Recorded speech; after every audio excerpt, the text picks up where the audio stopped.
Fantastic. All right. May is Skin Cancer Awareness Month, and today is Melanoma Monday. Dr. Christopher Burnett is here from Forefront Dermatology and Dermatology Associates of Wisconsin with more on the prevalence of melanoma and the dangers also associated with it. Great to see you. Thank you. Thank you for having me. For people who don't know, I think most people know melanoma is skin cancer, but what is it exactly? You're right. So it's a skin cancer, and it's the third most common type, but it's the most deadly type. So that's what's most important about melanoma.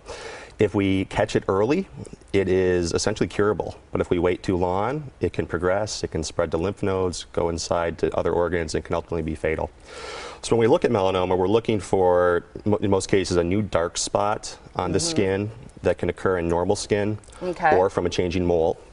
And oftentimes when I'm telling patients what to look out for and what I'm looking out for myself in the clinic are these features known as the A, B, C, D, E's. So A stands for asymmetry. So when you look at a spot, do the two sides match up? And in this picture here, they don't. B is border irregularity. So oftentimes melanomas or other concerning moles will have jagged, irregular borders. C stands for color variegation. So lots of different colors within the same spot, especially if they're blues, blacks, whites, or reds. D stands for diameter. So melanomas are usually larger, but they don't have to be. But we look for lesions most of the time that are greater than the size of a pencil eraser, or 6 millimeters. And E stands for evolving. So anything that's changing over time should prompt someone to come in and have it checked. So talk a little bit about then, Doctor, why this is so much more of a deadly skin cancer than the others. Is it just because it's more aggressive? It's more aggressive, and it just has the potential to spread. So many other types of skin cancers can spread. Melanoma is just the type that for some reason likes to do that more often. It can get into the lymphatic vessels, can get into the bloodstream, can go to other organs earlier than other skin cancers tend to. And so again, that's why early detection is so important. Amazing that statistics show that 1 in 50 Americans will develop melanoma some point in their lifetime. I mean, it's definitely on the rise. When you look at who's most at risk for developing it, I was surprised by one of these factors. I know it can strike anyone, Caucasians with fair skin and men over 50, perhaps not surprising, but it is the most common form of cancer in young adults between the ages of 25 and 29. Absolutely. That is so young, it seems, to develop melanoma. Absolutely. So like you said, it's most common in patients over the age of 50, fair-skinned patients,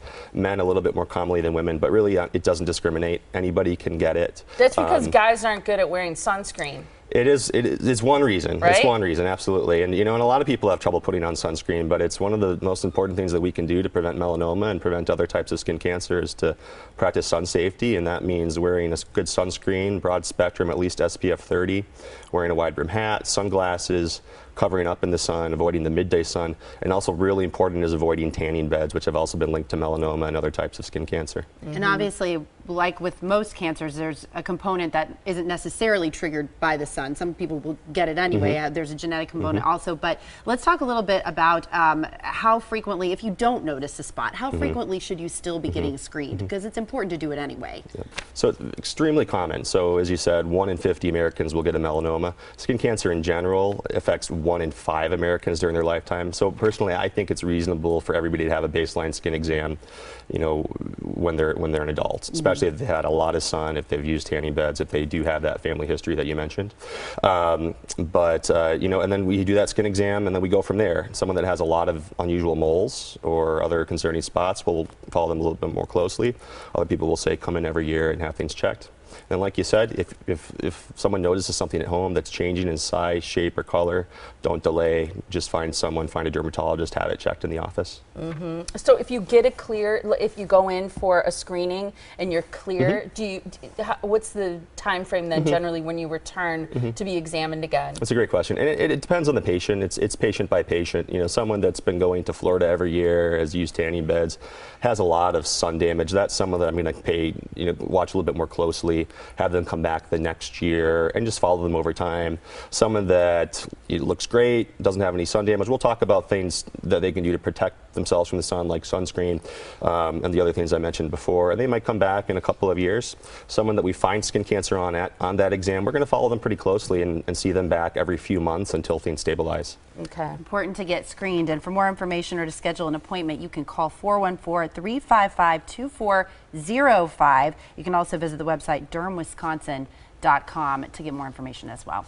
And that's for Forefront Dermatology and Dermatology Associates of Wisconsin. Thanks so much for joining us, Great. Thank you so much for having me. I appreciate it. Thank you. All right.